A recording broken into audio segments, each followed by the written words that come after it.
missed the first one. But aside from denying that she was driving, she made a comment at the time, "I screwed up. I understand I'm not allowed to drink." Okay? But she was twice the legal limit, and in addition, there was cocaine found. And she pled no contest or guilty, I think it was, to under the influence of cocaine. So there was alcohol and cocaine. 59 days later, not even 2 months, on July 24th, 2007, she was subsequently arrested for driving under the influence again, being under the influence of cocaine, and reckless driving. The facts and circumstances of that case were extremely aggravated.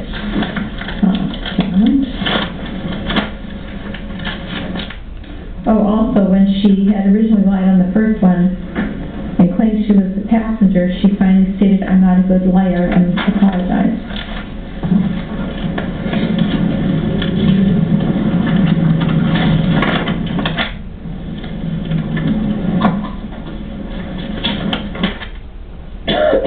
On the July 24th incident, after chasing somebody in a vehicle, scared them half to death, almost colliding with them, going 80 miles an hour, going through several red lights, actually commandeering a car that wasn't her own, and finally getting stopped. Her first indication to police was, it was the guy in the orange shirt was driving. "I'm sober, I can't drive for a year." Once again, she lied about, not only did she lie about driving, she tried to blame it on somebody else who could get in a lot of trouble for the way the car had been driving and the fact that chasing down the other person within inches of hitting them and scaring them half to death. Then, when the person in the orange shirt said, "Oh no, it wasn't me," she then said, "No, it's the guy in the white shirt." And then the guy in the white shirt said, "Oh, it wasn't me." And then finally, when she was identified, it turns out that she was the driver. So once again, she lied about her driving and tried to blame it on 2 different people. And her conduct then was very, very aggravated.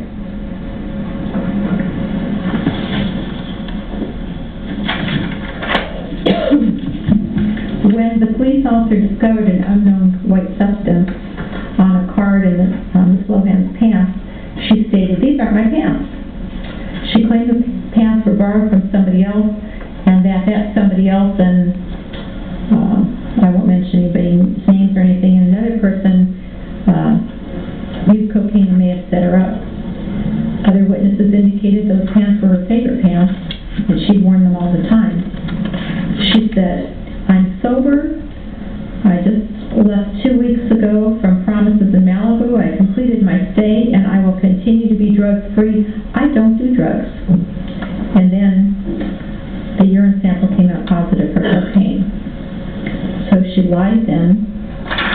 She lied prior to that.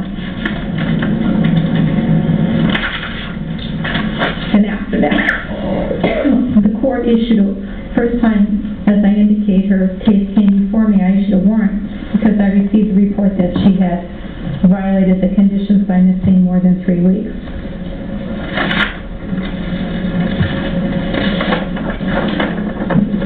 So now's the time for sentencing. Between that date, 2007, and today's date, there have been a number of instances that would show her not taking things seriously, her non-compliance. And when I spelled it out so clearly, and I know, Ms. Holly, you had to spell it out so clearly, her attitude just a few minutes ago in telling the court that if only she knew, she would have complied. It's like somebody who cheats doesn't think it's cheating unless they get caught. Because she knew it, the program told her, I'm sure you told her, and she had been here the time before. When it was once a week, it was once a week.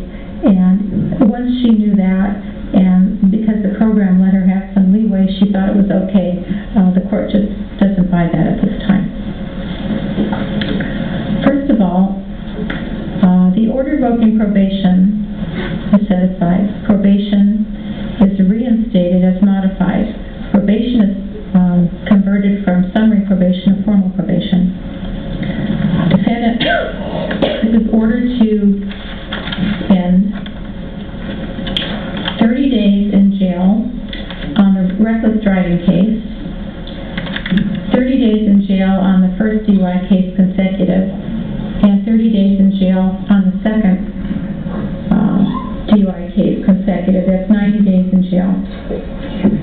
The court is also going to order Dr. Sharma, or appoint Dr. Sharma and Malinak, Kajal Sharma and Hyde Malinak, to interview the defendant, because within 2 days of her release from jail, she's ordered to report to probation, and she's ordered to do a 90-day inpatient substance abuse program. And I want Dr. Sharma and Malinak to indicate to the court and write a report to the program, as to probation, as to the type of program that would best benefit her. I also want the doctor to interview her and determine if drinking alcohol and the prescription drug medications she's taking will cause her injury and compromise her health and safety. The court is also going to order that the original order of the conditions of bail, that she not drink any alcohol, will remain as now a condition of probation.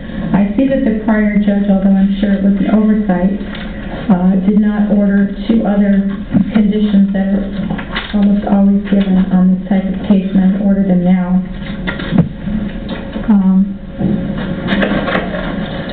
Could I see a probation sheet for DUI with number 7 and 8?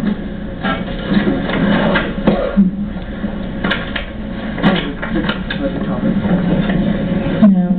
Defendant is ordered not to drive any vehicle with any measurable amount of alcohol or drugs in her blood, or refuse to take and complete any blood alcohol, drug, chemical test, field sobriety test, preliminary alcohol screening test, when requested by any peace officer.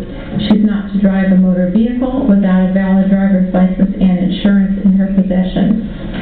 She's also ordered not to drink any alcohol. She's to abstain from the use of all alcoholic beverages. And she, as I indicated, is ordered to report to the Santa Monica Probation Office at 1725 South Main Street within 2 days of her release from custody. And the court is also going to order that when she's released, she is to cooperate with probation in testing for drugs and alcohol. And that will be up to the probation department how often the drugs and alcohol testing will occur. Yes. I was going to have her surrender today. Can we give her time to come back to the... Well, the scram bracelet will remain on until she surrenders. Okay. Do you understand and accept the terms and conditions of your probation? Yes. All right. That's the order. When are you asking for surrender date?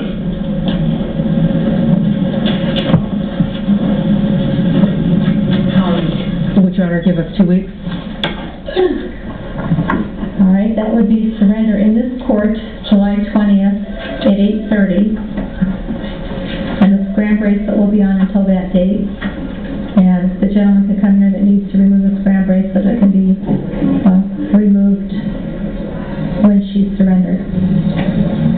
Is the court willing to consider the removal of the scram bracelet and her, we can provide blood No. every day between now and July? It's only 2 more weeks. There was an issue about the scram, and I took it off the calendar for probation violation because I said it was a condition of her bail at this time, because I've ordered no alcohol. It's a condition until she surrenders that it has to remain. That's the only way I know if she's drinking any alcohol or not. No, as I indicated previously, if you have your last drink at midnight, by 4 in the morning, it's gone. So it wouldn't show me anything. No. The scram bracelet stays on. I don't know. How much time did she do in custody previously?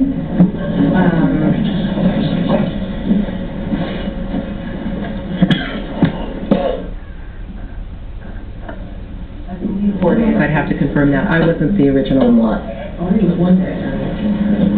She was sentenced to 96 hours, I believe. I don't know how much time she spent. I don't know, it's 96 hours. Does that count for 2 days? I guess that's 3 days? Is that 4 days?